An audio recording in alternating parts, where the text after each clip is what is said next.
Hello दोस्तों, आपका स्वागत है हमारे नए वीडियो में। आज हमारा दिखाने का जो मोटो है वो है एतमाउद्दौला, जो कि आगरा में स्थित है। हेलो दोस्तों, आज हम आए हुए हैं, आपका अपना भाई घूमने आया हुआ है एतमाउद्दौला, जो कि आगरा में स्थित है यमुना नदी के किनारे। तो आज हम अपना टूर यहीं से सब शुरू करेंगे। और ये आप हमारे पीछे देख रहे हैं, ताजमहल में जैसा एक मेन गेट है वैसे ही इसका एक गेट है, लेकिन ये गेट चारों तरफ बना हुआ है। लेकिन ताजमहल में ऐसा नहीं है, चारों तरफ नहीं है, लेकिन इधर चारों तरफ बना हुआ है। तो हम अपना वीडियो आज शुरू करते हैं और धीरे धीरे आपको बताएंगे कि किस पर्पज से बनाया गया था और क्यों बनाया गया था, किस किस की कब्रें मौजूद हैं इसके अंदर। तो चलिए अपनी वीडियो शुरू करते हैं। इसको बनवाने का जो रीज़न था, और तो इसके हमें सबसे पहले इसके डिटेल के बारे में जानना बहुत ज़रूरी है। जैसे कि ये मकबरा है, इसमें 4 गेट बनाए गए हैं और ये डिक्टो ताजमहल के तर्ज पे ही बनाया गया है। इसको बेबी ऑफ ताजमहल भी बोला जाता है। तो जैसे मैंने बोला, एतमाउद्दौला का मकबरा है ये, जिसे बेबी ताज के नाम से भी जाना जाता है। आगरे में स्थित एक मुगल कालीन मकबरा है। ये यमुना नदी के किनारे स्थित है। यमुना ज्यादातर जो मुगल काल में जो बनाए गए हैं, ये यमुना नदी के किनारे पे ही बसा हुआ है ज्यादातर। इसमें भी यमुना नदी के किनारे बनाने का कुछ खास रीजन होता था, जैसे कि इसकी सुंदरता बढ़ जाती थी ज्यादा। ठीक है। और ये जो बनाया गया है, ये सन 1622 ईस्वी से लेके 1628 ईस्वी के बीच इसे नूरजहां ने बनाया था। बेगम नूरजहां जो थी, उन्होंने बनाया था अपने पिता मिर्जा गियास की याद में, जिन्हें एतमाउद्दौला का खिताब दिया गया था। और यह मकबरा अपनी खूबसूरती और वास्तुकला के लिए प्रसिद्ध है और इसमें अक्सर ताजमहल का पूर्वज माना जाता है, क्योंकि इसमें इस्तेमाल की गई कई सारी चीजें, कलात्मक विशेषताएं पर ताजमहल में भी दिखाई देती हैं। और ये जो आप मेरे पीछे देख रहे हैं एतमाउद्दौला का मकबरा है, इसे गियासुद्दीन बेग की याद में बनाया गया था। ये जो इसका बनना स्टार्ट हुआ था 1622 ईस्वी से स्टार्ट हुआ था, जो कि 1628 ईस्वी में बन के कम्प्लीट हुआ था। इसको जो बनवाया था नूरजहां ने बनवाया था, गियासुद्दीन बेग जो है उनकी बेटी ने बनवाया था। वो इस मकबरे को चांदी का बनवाना चाहती थी, लेकिन सहेलियों से कुछ डिस्कशन के बाद उन्होंने कहा कि चलो ठीक है, हम संगमरमर का ही बनवाएंगे। तो इसके अंदर मुख्यतः 4 कब्रें हैं और इसको 5 सेक्शन में डिवाइड किया गया है। और इसमें जैसे एक बीच सेंटर, और पूरा जो इमारत है ये स्क्वायर शेप में है। और इसके बीच में एक स्क्वायर शेप बनाया गया है, जिसमें 2 कब्रें हैं, गियासुद्दीन बेग जो हैं और उनकी बीवी असमत बेगम की कब्रें हैं इसके अंदर मौजूद।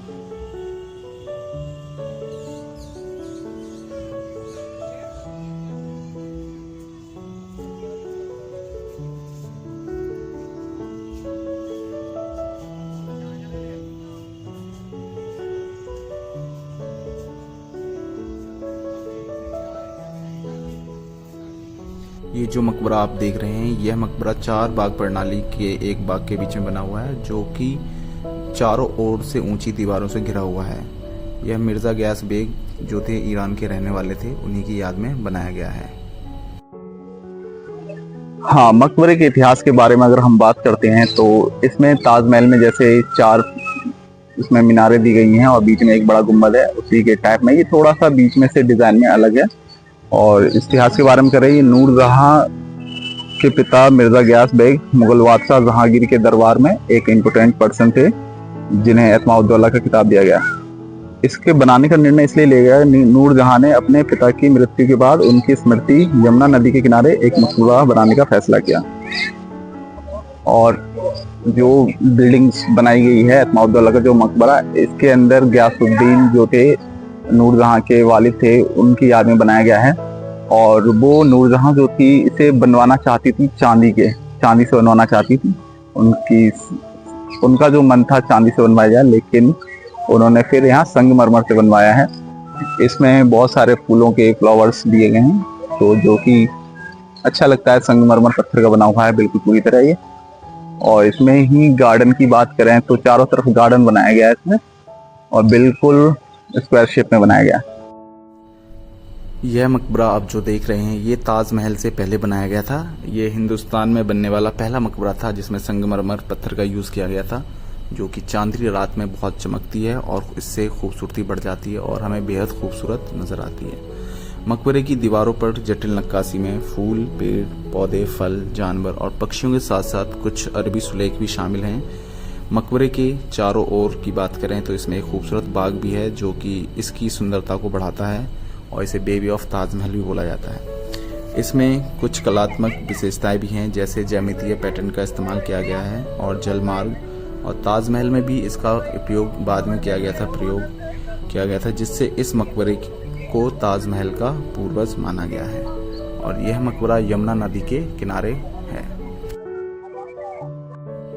चलिए तो हम आपको अब इसके अंदर का दिखाते हैं। हम जैसे ही एंट्री करते हैं तो हमें एक पहला कब्र मिलता है, जो कि नूरजहां मिर्ज़ा गयास बेग की जो बेटी थी उनकी पहली कब्र नज़र आती है हमें। और जैसे ही हम आगे जाते हैं तो एक खुला चबूतरा टाइप का आता है, और ये इस तरीके से डिज़ाइन किया गया है कि इसके चारों ओर आप एक ही गेट से घूम सकते हैं। ये सेकंड कब्र जो उनकी दूसरी बेटी थी उनका है, ये जो ये भी कब्र संगमरमर पत्थर से बनाया गया है। और इसके बाद हम जैसे ही ये देख सकते हैं आप कि किस तरीके से बिल्डिंग के अंदर जालीदार संगमरमर का यूज़ करके खिड़कियाँ बनाई गई हैं। फिर जैसे ही हम इसके आगे बढ़ेंगे, दूसरे गेट से निकलेंगे, तो जस्ट हम इसके सामने जाएंगे तो एक और कब्र नज़र आएगा, जो कि मिर्ज़ा गयास बेग उनकी फैमिली की कब्र है। और अब हम इसमें घुस रहे हैं मेन, ये जो कि मिडिल सेंटर में बना हुआ है। इसमें दो कब्रें हैं, एक असमत बेगम उनकी वाइफ, मिर्ज़ा गयास बेग जो थे उनकी वाइफ, और उनकी कब्र है ये जो कि मिडिल सेंटर में बनाया गया है। ये रेड पत्थर से यूज़ किया गया है, इसमें रेड पत्थर का दोनों कब्रें साथ में बनाई गई है, और बहुत ही खूबसूरत तरीके से डिज़ाइन किया गया है इन कब्रों को। आप देख रहे होंगे किस तरीके से लाल पत्थर का यूज़ किया गया है, जो कि बहुत ही बेहद शानदार शाइनिंग के साथ और चित्रकारी कलाकारी के साथ बनाया गया है।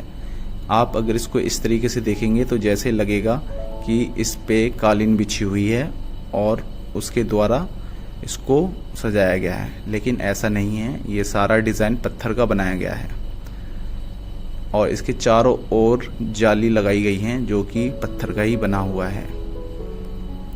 तो हम ऊपर के भी आप साइड दीवारों का भी देख सकते हैं डिज़ाइन किस तरीके से बना हुआ है।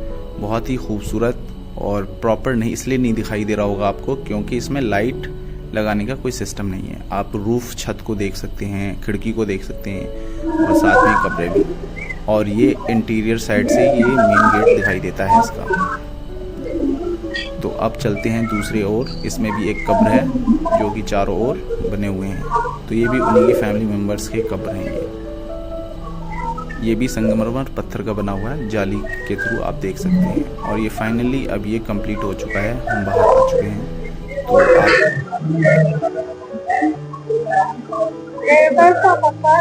तो ये जो इसके डिजाइन हैं संगमरमर में आप देख सकते हो नियरली कितनी ब्यूटीफुल तरीके से इसके अंदर डिजाइनिंग दी गई है। वाइट संगमरमर पे ये golden colour and brown colour, ये सब का कॉम्बिनेशन किया गया है। और ये पूरे ही इमारत पे किया गया है मोस्टली, ठीक है।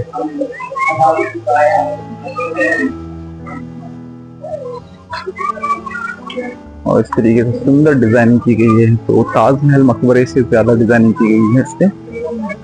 और ये भी ये दर्शाता है कि हमारी देश की कला वस्तुएं किस तरीके से स्ट्रॉन्ग हुआ करती थी पुराने टाइम में।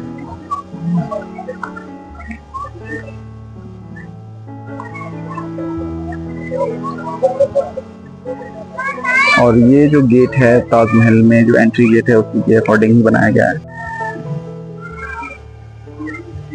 कि पास में चलेगा थोड़ा, तो आप ये देख सकते हैं कि यहाँ पे यमुना नदी में कितना ज्यादा पानी हो गया है, जिससे कि बारिश का मौसम है यहाँ पर। और मैं आपको पूरा व्यू दे देता हूँ एक बार। ये पूरा व्यू में यही है मेन, जैसे ताजमहल में मेन सभी लोग फोटो खिंचवाते हैं, काफी लोग आते हैं घूमने के लिए यहाँ भी।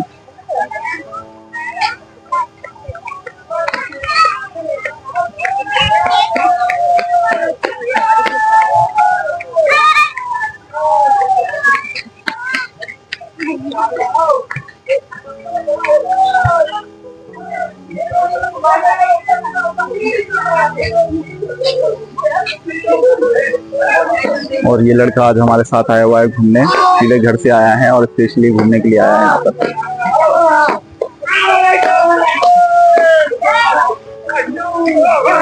और कुछ लोग भाई यमुना नदी में मजा लेते हुए पानी का।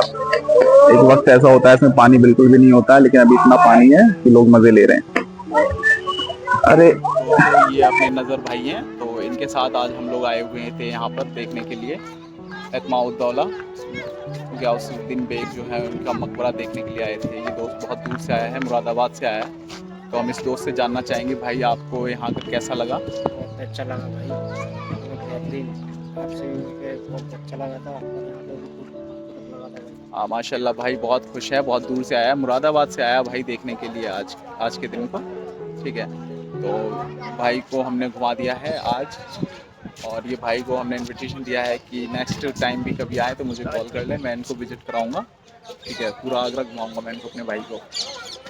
ठीक है दोस्तों, ठीक है भाई। तो आज का सफ़र अपना यही समाप्त होता है, और नेक्स्ट वीडियो में कुछ नया डिस्कवर करेंगे और उसके बारे में आपको जानकारी देंगे।